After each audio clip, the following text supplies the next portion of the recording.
Welcome back to the Commanders Declassified Podcast, your home for all things Washington Commanders. Please make sure you are subscribed on audio and video platforms. We're relaunching our audio platform, so please make sure that you are locked in on that. If you were locked in on it before, make sure it's still there. If not, go search Commanders Declassified Podcast on any audio platform and resubscribe. We appreciate it. Eric, what's going on, man? I had a long day on the golf course today, but I'm here podcasting, and we're happy to be here. Absolutely. Brian, how's it going? Pretty good, man. I drove to Delaware in the rain and came back. I'm just waiting for training camp. I'm doing good. Doing real good.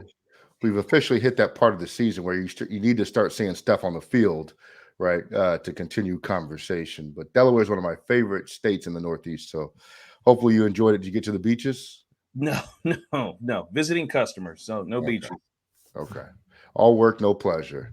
Yeah. I have never heard somebody say Delaware is my favorite place. That's the first time in my really. I love it. Yeah. It's a good family place to go to the beaches in Rehoboth and Dewey Beach, Bethany, all those things. Yeah. So I just know it costs like $22 to drive 5 miles on my way to New York. But yes, it does. Yes, it does. that's the extent of my Delaware knowledge. All right, so we got a lot to talk about tonight within the Commanders offseason. We're going to kick it off with the Bieniemy offense, right? Because that's one of the hot topics is how exactly is Eric Bieniemy going to approach the offensive system? Brian, you were saying Logan Paulson was giving some insight into that. Do you mind sharing it with the audience here? Yeah, absolutely. Logan Paulson on his podcast, it's called Take Command. He was talking about the offense and, obviously quarterback and things like that. And he had mentioned that he had heard some of the offense, kind of being put in. Now, he wasn't exposed to all of the offense, right?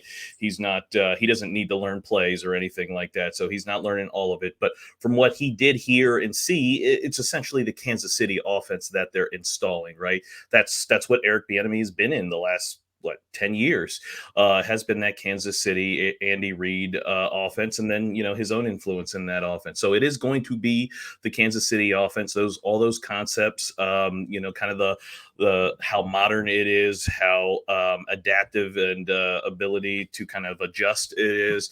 Really, the biggest thing though is going to be the run-pass ratio, right? In Kansas City, where you have Patrick Mahomes, that run-pass ratio or pass-run ratio is like 70-30, 80-20 pass-run because, hey, you have the best quarterback in the league. You can do those things. Here with Sam Howell, the young quarterback, probably going to be more run, right? It's going to be maybe 60-40 run-pass, 55-45 run-pass. We'll see. But that'll be the big thing is how much run-pass, will it be? But very much the Kansas City offense. So I think that should at least make some people feel good.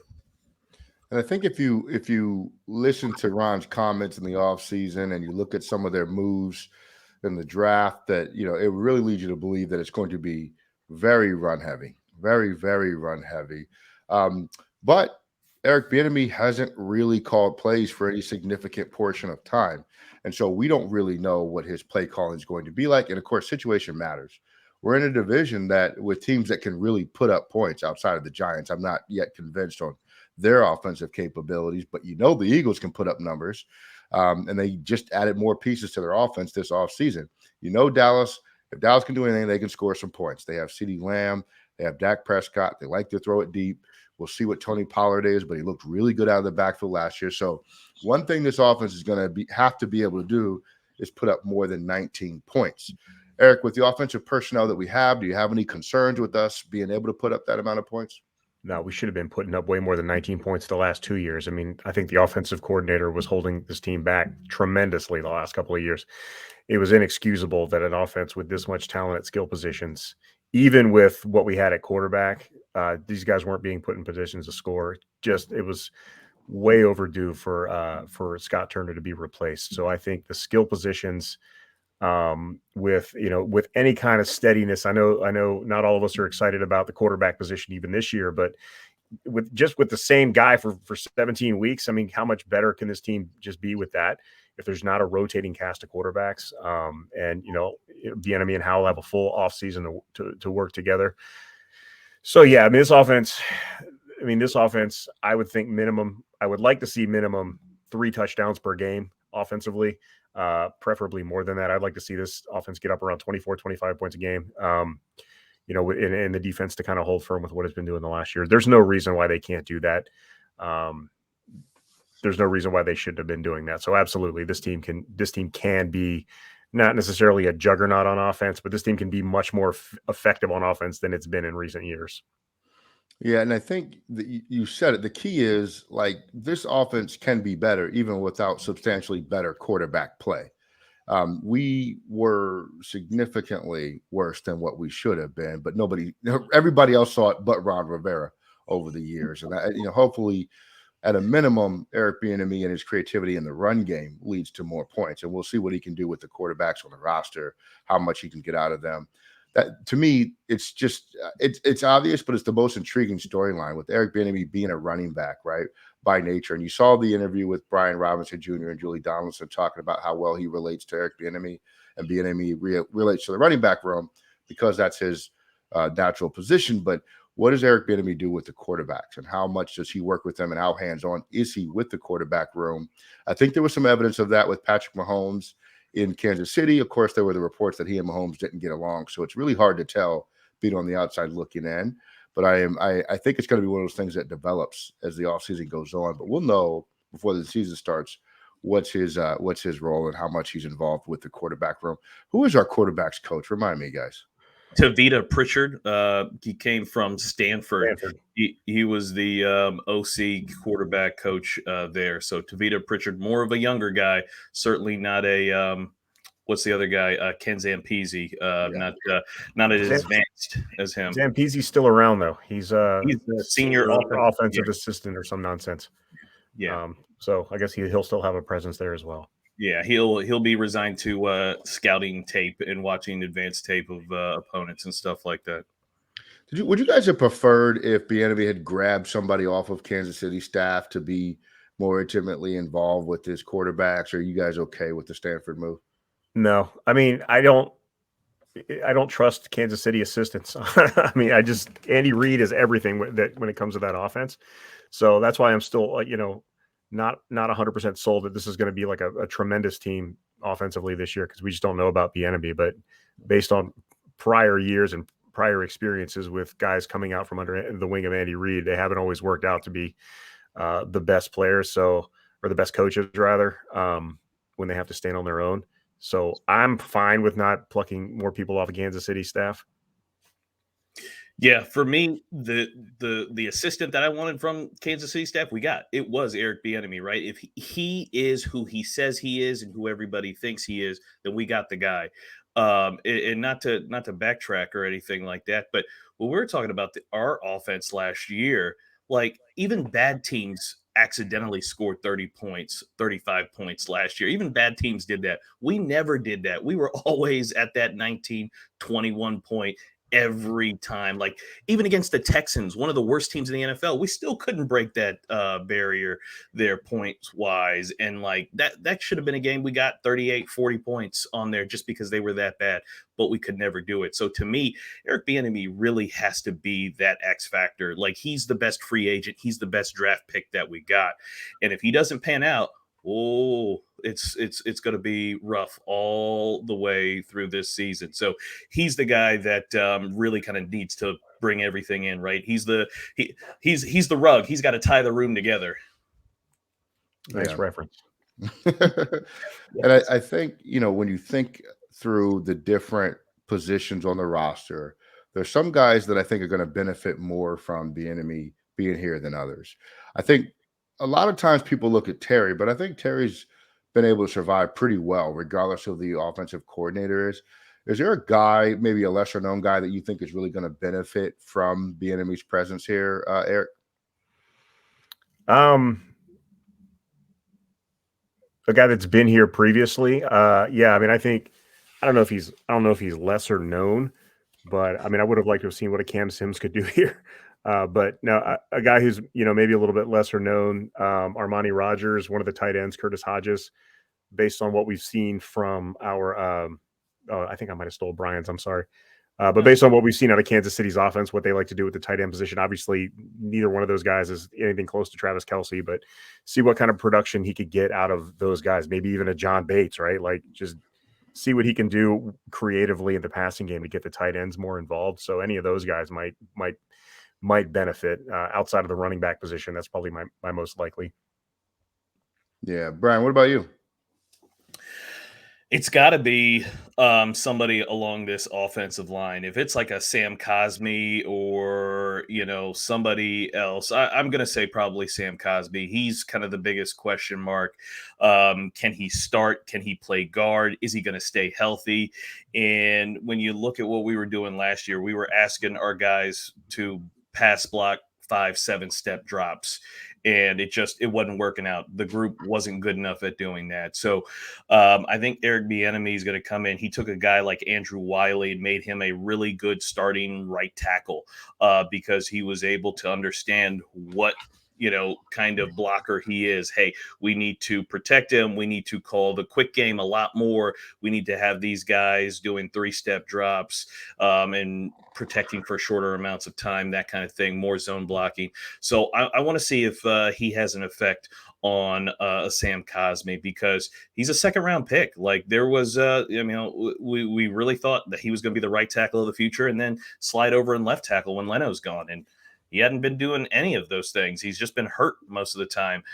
So I want to see if his play can improve, because we need him, right? Like we've got a bunch of holes on this offensive line, and we didn't really fill any of them. So Cosmi needs to step up. And if this scheme that Eric Bieniemy has and the way he calls plays and how he's going to kind of craft everything to the group that he's got, if that holds true, I want to see what kind of effect if we have something in Sam Cosmi, or if he's Sadiq, or just another backup type guy out there.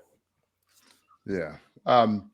For me, I think it's Donnie Brown. The Kansas City offense made use of a plethora of wide receivers any given week. Now, some of that was the quarterback, right, who had the capability to throw the ball at all levels of the field. Let's see if we can get that out of our starter.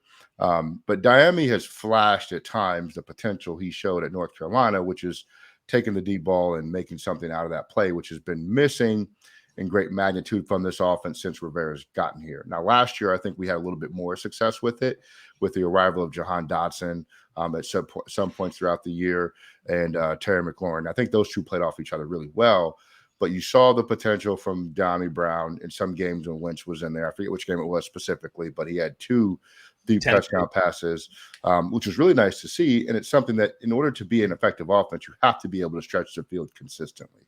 And I think that's a role Bieniemy can fill. Let's see what Bieniemy does with that and how he schemes him open with the other receivers that are there. I thought the tight end was a good call out, and I'm gonna segue into this conversation about the tight end position and the lack of improvement that we've made there. So, Brian, you mentioned that the Logan Paulson says, "Hey, we're doing the Kansas City offense, but we don't have the Kansas City players, in particular at the tight end position." Sure. Do you foresee Cole Turner stepping up? Do you foresee Armani Rogers stepping up? Or do you think this is tight end by committee, John Bates, Logan Thomas? Where do you see that tight end room shaking out, or how do you see it shaking out, rather?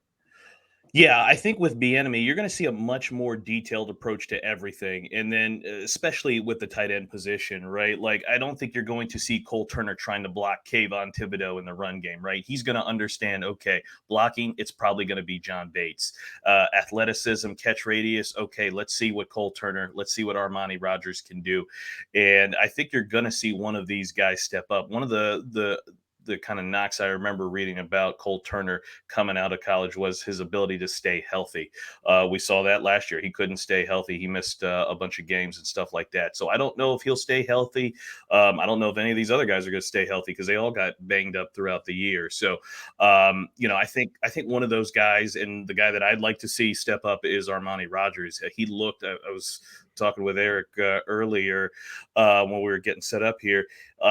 Out of all the tight ends, he looked so smooth catching the ball and then immediately turning upfield. Like he did it all in one motion, and it was just extremely quick. Now, blocking and things like that, physicality, right? He brings none of that to the game, which is probably why we have John Bates. But I think you're going to see somebody emerge because Bieniemy's going to demand it, right? He's not going to have people half stepping out there on the field. He's going to want to see the best, and I think that guy hopefully, is our Armani Rodgers. Yeah, he showed a lot of athleticism, and I Yeah. think the first thing you think about with Travis Kelce is athleticism. Yeah. Now, the football intelligence has to be there, and I just don't think we have enough of a sample size to know how much of that he's bringing or not bringing. Eric, today, JP Finley said Sam Howell, Mark Brunell comparisons were justified. Do you like that comp? Why or why not? I do. Other than being a lefty, I mean, he's got a good, not great arm. Good, not great. Well, he's got a really good arm. Maybe he's got a better arm probably than Brunell ever had. He has good, not great mobility, which is kind of the hallmark. I think maybe, Brunell had some early in his career, especially was a really mobile quarterback.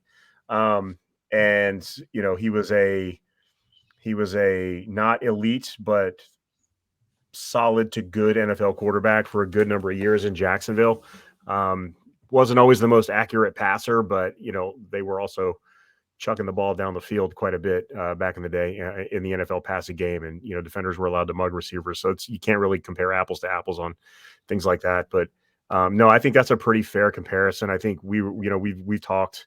Who's the guy that said Colt McCoy? That's a terrible comparison, just awful. But he throws harder left-handed, I think, than Colt McCoy does. So I don't like that comparison at all. We've said Baker Mayfield quite a bit just because of the build, the mobility, or the way he runs, the arm strength. It's a pretty accurate comp. But yeah, Brunell, if you want to go old school quarterbacks, that's a pretty fair comp as well. My issue with the comp for Brunell is Brunell was a turnover machine in Jacksonville, if you guys remember. Now, granted, a little bit different era to your point, Eric, but if you look at his touchdowns to interception ratio, it was negative a lot of the time, or a good number of times. Well, once, but I'll take you through his early career. In '95, he was 3-7 as a starter, threw for 2,168 yards, his second year in the league, 15 touchdowns, 7 interceptions. Not terrible in that era for a second-year quarterback. Third year, he made the Pro Bowl, and I found this very interesting. He threw for 4,367 yards, 19 touchdowns, but 20 interceptions, and made the Pro Bowl like that, which is just wild now. 97, and that was his best year, by the way, I think, relative to yardage he put up. Yeah. And record-wise, when they went 13-2, he threw 14 touchdowns, 9 interceptions in 99, and 3,000 yards. The other thing he did was take a lot of sacks. Some of that's partially because of his mobility. Never was a really, like you said, Eric, accurate guy. Was mostly in the high 50s, low 60s for completion percentage. I don't love the comparison. I think I get the idea of the style of play, but hopefully from a productivity standpoint, it's a little bit different. Rushing yardage, the most he rushed for was his second year. He rushed for 480 yards and 4 touchdowns. After that, it was really just 100 yards, 250 yards here and there. So it's weird because when you think about Brunell back in that day, I too remember like this like hyper mobile quarterback and kind of like Steve Young. But I don't know. The numbers don't really back that up. But always a very poor man, Steve Young. That's kind of what he was. Yeah. I mean, Gibbs liked him obviously because he took him to the hospital or something when they first met. But he was that era. I mean, that was Fred Taylor. That was like he was basically the offense. It was like it was hand off to Fred Taylor and then or throw it up to Jimmy Smith, and that was pretty much what they did. It is amazing that they won 13 games that year doing that. That was the year they lost. Like the only games they lost all year were to Tennessee, and then Tennessee bounced into the playoffs. That was a wild year. But yeah, I would like to see Sam be a little bit more productive, but I think that's not the worst comparison because we don't know what Sam is, and as far as we know right now, Sam's 56% passer with a 1-to-1 touchdown interception ratio. So as of right now, it still stands that Brunell, may be a decent comp. Yeah. Yeah, I think if you look at him physically, just kind of, attributes, yeah, you would say, yeah, that's not a bad comp at all. Like, I think that's a fair comp. But the style of play back then, like, if you had 19 touchdowns and 18 interceptions, that was considered good then, right? Like, that was level of quarterback play at that time. Like, there weren't too many guys with like 33 touchdowns and 4 interceptions and 4,500 yards and 70% completion. That was a rarity at that point. So nobody was really doing that, maybe outside of like one or two guys. So that part doesn't necessarily worry me, because if Brunell played now, like, those numbers would be different. He'd either be good or, he wouldn't have, the ability to play or anything like that. But yeah, I think that's a fair comp, and we're going to have to see, right? Like, this is why, the offensive line, getting those things like that were important. We're going to have to see what he is and what he'll become. But I think from a play style, I think that's probably a really good comp. And the Colt McCoy one, like Eric said, was just silly. It's just silly. And for Colt McCoy especially, he had a really good arm until Alabama ripped it out of his arm socket in that national championship game, and his arm was never the same ever again. Like, he could barely throw it down the field after that. And I think probably, kind of put his career path on what it was, which was backup level. But hey, he's been a backup in the league for what, 10 plus years, 12 plus years now. Well, and really good compared to what it ended up being. I don't think he ever had the strongest arm in the league. I remember watching Texas a lot back then, but he was a very smart and heady player, and that's where Colt McCoy made his bones. Brian, to your point, Mark Brunell led the league in yardage that year in '96 when he had the 4,000 yards. From a touchdown perspective, there were quite a few quarterbacks well above that. Brett Favre had 39 that year. The touchdown interception ratio would have put him somewhere around 7th or 8th in the league. So there's some context there that needs to be applied. So definitely an era of a lot more turnovers back then being acceptable. To me, the comp that I always have liked is Ryan Fitzpatrick in terms of play style. Fitzpatrick was always more mobile than he gets credit for. He's not afraid to throw the football. Some people view that as a negative. Fitzpatrick had some years in Buffalo where if he could have just contained himself, he would have had a lot better results, and with the Jets too. But that's his problem, is restraint, right? Now, I'm not talking about the Commanders or Redskins, Washington football team, Ryan Fitzpatrick, who we never really saw materialize. But he had some decent time in Tampa. We will see. Time will tell. And Eric Bieniemy is going to have a heck of a lot to do with that, as will Ron Rivera and the rest of the coaching staff. All right. Let's see. We are going into what's coming up now. Mini camps now, rookie OTAs, camp. Rookie camp. Did they do an OTA last week? Yeah, they just wrapped up one where they had the guys in there to condition, throw some passes around, and just kind of start to lay that foundation of install. Yeah. What are you guys looking for most out of this initial set of camps that are coming up? Just something to talk about. I need some drama. I don't need Jim Irsay drama. I just need to know, who's playing well. I want a daily Sam Howell update. I would like to see how the quarterback position is progressing. Because right now I'm still seeing 2023 as kind of a waste of a year. I still see like 5 or 6 wins. It's just what I do. But news can sway me if news coming out of camp is that this kid really gets it, and it's going to be a fun year on offense or whatever that is. I would love to hear that, but just something to talk about. Yeah. What about you, Brian? I think the defense has been installed, right? Like it's the same defense they've been running for the last couple of years. Most of the starters we already know. A couple of the young guys, I think they'll learn it pretty quickly. So I'm not really worried about anything like that. I want to hear about the offense, right? Everyone's Terry's learning a new offense. Jahan's learning a new offense. So I want to hear how those guys are picking it up. I want to hear how Sam is doing. I want to hear how the running backs are doing. Everybody. They have to get acclimated quickly to this offense. They have to understand it, and they have to know it, because this team has started so slowly these last couple of years. Every season we've started slowly. And a lot of that is, hey, the defense has played poorly, but the offense has really struggled at the beginning of season. So they really need to, kind of get this and get this quickly. If they're struggling in OTAs, if they're struggling in training camp, we're going to be 1-5 to start the year again. Yeah, and the offense has struggled because they refused to commit to the run until 8 weeks into the season over the last couple of years. I don't think, and I certainly hope, we don't have that issue with Bieniemy because of his propensity to run, given, like I said, his positional origin and Ron Rivera's edict on that. But it's just every year we come out the gates throwing the ball 45 times a game. And every year it takes us half the season to figure out that's not the kind of team we are. Hopefully we don't have to endure that this year. What I want to see is the position depth charts that are being applied early in the offseason. I know they're not final, but I think it will say a lot. I think if the coaches are going to really give Sam Howell the opportunity, they need to put him atop of the depth chart early on, right? I don't want to see into this goofiness where what's his name? Brissett is number one, and then Howell has to earn his way to the top of the depth chart. It's just going to create unnecessary controversy that I don't want to have to deal with. Nobody else. Just call your shot. If this is where you're going, this is what you're going to do. Just put the dude first, put Howell first, let him lose the position rather than making him earn the position at the top of the chart. That's how I want to see it.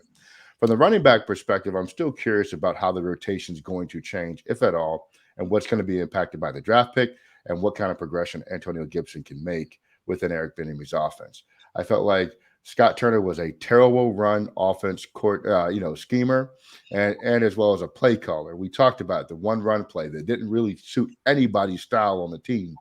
Hopefully Bieniemy has a much more complex run scheme that suits his players better. There's also a battle, for the third and fourth running back position. And I think, we have our guy Jay Will, we have Patterson, right? And I think we signed a free agent, undrafted free agent rookie out of somewhere. We got some guy out of the XFL, I think, at the running back position too, if I'm not mistaken. UCLA kid. Yep, and the UCLA kid too. So what's that going to mean? And I think a lot of folks are assuming that Gibson's going to take on the McKissick role. But, Eric, you brought this up before we started tonight. Is there an opportunity for that UCLA kid to play that role? He has the hybrid, skill set that McKissick had coming out of school as well. So that there's a scheme fit there. And is that even a prominent role in Bieniemy's offense? Kansas City didn't really have that real lightweight scat back in that offense, right? They had McKinnon, who's not a small guy. They had Pacheco, who is a wildebeest in cleats. And then they had Edwards-Helaire, who was just the biggest fantasy disappointment in the history of fantasy disappointment. So I got 2 good games out of him last year. 2. Yeah, that's it, right? So there's something to be told in that running back room, how that all shapes up. And I want to see just what the run game looks like in general. I am very curious about the tight end room. Is John Bates ever going to be anything for this football team or not?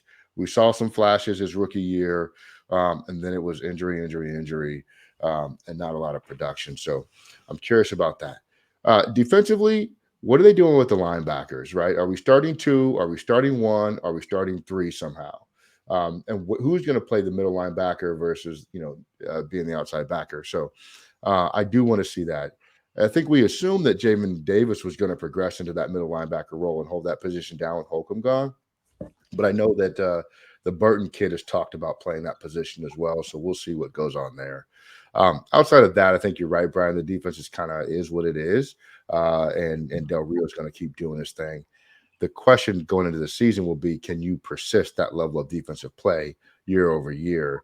There are certainly some statistics that would suggest that defenses get worse over time, especially as you don't really change out a lot of the players and starters and things like that. But they made at least a couple position changes in the secondary. So it'll be interesting to see how that all comes together for me. Mini camp or training camp? Which one do you guys prefer? Training camp. More news. Oh, yeah. Training camp is all closed doors. Like you can only go by what reporters say. There's very little coming out of those. But you get to training camp, you get fans tweeting all over. I even log on to Twitter when training camp comes on sometimes just so I can see what people are saying, because you get live tweets from all over the place and you can get a really good picture of what's going on without even going there. because I'm not trying to go to Ashburn this year. Yeah. I think like mini camp gives you more positional information, like, hey, they were doing running back drills today. Hey, they were doing DB drills.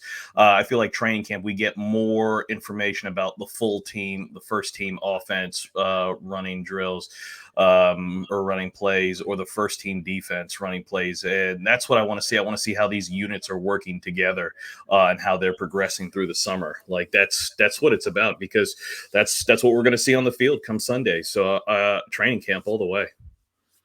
Yeah, and with mini camps, it's true for training camps too, but it's so hard to get a realistic view of what's going on out there because there's so many bodies on the field and they're rotating so frequently. When Eric and I were out there last year, I mean, Carson Wentz was humming the ball all over the place. Granted, he was throwing a little high. Heineke was missing receivers all over the place. I think from the minicamp session that we went to, I don't want to say missing, but you could tell his throws just weren't where they needed to be to get a lot of yards after catch. Howell was had some good zip on his ball, but we didn't see him get a ton of reps during the camp last season, or the OTAs last season. So it's good eye candy, but it's hard to really grab a lot of value from what you see out there. But it was fun. It was fun, and they were ordering us to delete our videos off of Twitter because we were recording offensive series and post them on Twitter. I don't know if you remember that, Eric, but Joey Begovich was like, "Hey, you guys got to get that up off your social media," to a number of different people that were there, not just us. But the one thing I did get from camp last year was Daron Payne, and just how big and forceful of a player he was. Just from seeing them on the sidelines. And I don't think he ran any team drills, but he was doing some one-on-one drills, and it was just massive dude, man. That lower body is ridiculous. Yeah. And speaking of which, a guy we forgot about was FADarian Mathis this year. Brian, I know that's a position you like. You like the trenches. What do you expect from FADarian early on? Oh, he's going to be put right into the rotation. Like we saw Jonathan and Duran play a lot more snaps than they had the past couple of years. And that was because there was really nobody behind him. We got John Ridgway. I think we picked him up late, or maybe mid of the year. I don't know. And then, the depth behind him after that, there wasn't that much there. So we've got a lot more depth now. Ridgway is here. We've seen him play. He looks like a solid backup or rotational guy. Mathis is coming back. He's a second-round pick, right? So, Ron's going to play him. We signed that defensive tackle who got a lot of playing time in Atlanta, I think Abdullah or something like that, who had some really good stats. So there's a lot of guys there, and I think you're going to see a lot more rotation. They're going to try to keep the two big guys fresh, and probably try to move them around some along the line as well. And you're going to see a lot more of the 5-man line as well too. Probably with FADarian at the nose, and then Jonathan and Duran on either side of him. So get ready for lots of 5-man defensive lines. Yeah. Eric, we'll finish up with this. Chase Young last year was a spectator during the OTA period last year, coming back from injury. Really, I think throughout the entire offseason for the most part. What are you expecting from him early on? Do you expect him to be pretty active participant in the OTA period and heading into training camp, or do you think they're really going to take it light with him? I mean, I would hope so, because he spent the last 2 years doing like TRL Live or whatever he was doing instead of being at minicamp, and look how it's worked out. I mean, he didn't get his 5th-year option picked up, which I don't love. We talked about that before. I think it would have been a smart thing to pick it up, even though you haven't seen that out of him. But this year, I mean, he's got real incentive to be here. So if he's not, I mean, that does kind of say something. I know that things come up, but things seem to consistently come up with him, and that needs to stop if he's really serious about staying here or getting his money. I mean, obviously he's going to get a lot of playing time next year as long as he's healthy. But that you're trying to build that trust with the team and get them to a point where they want to keep you here. Or, he could put up great numbers. If they're sick of him already, he could put up great numbers and they could let him walk anyway, right? So yeah. I would like to see him here. I really hope that he's with the team and a very active participant in these. He should be clear to go 100%. I don't see why he wouldn't. This is a very important year for him. Yeah, and to your point, the team has shown that they love compensatory draft picks. So they're not afraid to let guys walk. Brian, would you put Chase Young in a glass case until the season, or are you just saying to heck with it? We got to see what you have Yeah. in the offseason program. No, he's been in a glass case the last 2 years because of those injuries. Like, the time is now. Like, we can't save him for later. There is no saving him for next year, the year after. We got to see it now. So he needs to get out there. He needs to get into the defense, learn what he needs to do, and do it. There can be no half measures this year. He has to leave it all out there. He has to show everything in his toolbox this year. You're the number 2 overall pick. Much is expected of you and much is needed from you if this defense wants to take that next level. We were good last year. We weren't a great defense. We were a good defense. And if we want to be a great defense, it's going to be because Chase Young took the next step in his progression. And the only way you can do that is by being on the field and practicing every day and learning all the things that you need to do, working on things that you're not good at and fixing those things and getting better at the things you are really good at, where you're even better or you become excellent at those things. So he needs to do it. No crutches, no glass case, none of that stuff. He needs to be out there. Yeah. And I'll also be watching to see what type of leadership role Bieniemy takes on the field, right? And over the players and the huddles and things like that, because it just wasn't clear coming out of Kansas City. And we talked about during that playoff game when Mahomes was in a huddle with Andy Reid in a clutch period, and Bieniemy was sort of off to the back by himself with his arms folded in his play sheet. Now he's the guy, right? He's the guy on the offense. So I want to see what type of interaction he has with his players. Is it really true about his hard coaching style and being aggressive with players and things like that? Because that's really going to determine a lot about his future here and our players' future under his tutelage. So those are all really good to see. That's actually a good point. Can we talk about that with Bieniemy's coaching style? Because I think that's a big part of what you're saying, Ellie, and that's a good point. Like, not everybody responds to that type of coaching. Like Brian Robinson, he came from Nick Saban. All the Alabama guys, obviously, most of them are on defense, but they understand it. Nick Saban's a grinder. He's not going to let little things slide, so he's going to be fine. Do you guys think that there's offensive players who they're not going to hold up to this kind of grinding nature coaching? I'm sure there will be, and they're going to have to figure out a way to deal with that. The thing about the aggressive coaching, it's the kind of thing, or the hard coaching like that, it's the kind of thing that is probably a very good. It's going to be very good for the team this year because Scott Turner was a very laid back coach from what we saw. Yeah. He was very casual. When we saw him in OTAs, he was, he wasn't a yeller, anything like that. He was just like doing his thing, and it seemed like a very casual attitude. I don't think Bieniemy's like that, so that's a good switch. But the hard coaching thing, from what I've seen, it tends to wear thin after a while. So it's also interesting to see how long. I think 2023 is going to be fine if he's around after that. Be interesting to see if his coaching style continues to be effective when guys are just hearing it over and over again for more than a year. But this year, I think it's going to be fine. Yeah, just because it's so different from what Scott Turner brought. Yeah, generally it's a 3-year life or shelf life on that type of coaching, and then you lose the locker room. So, and maybe it's overstated. The good thing that we have is that Ron brings in nothing but good character guys primarily.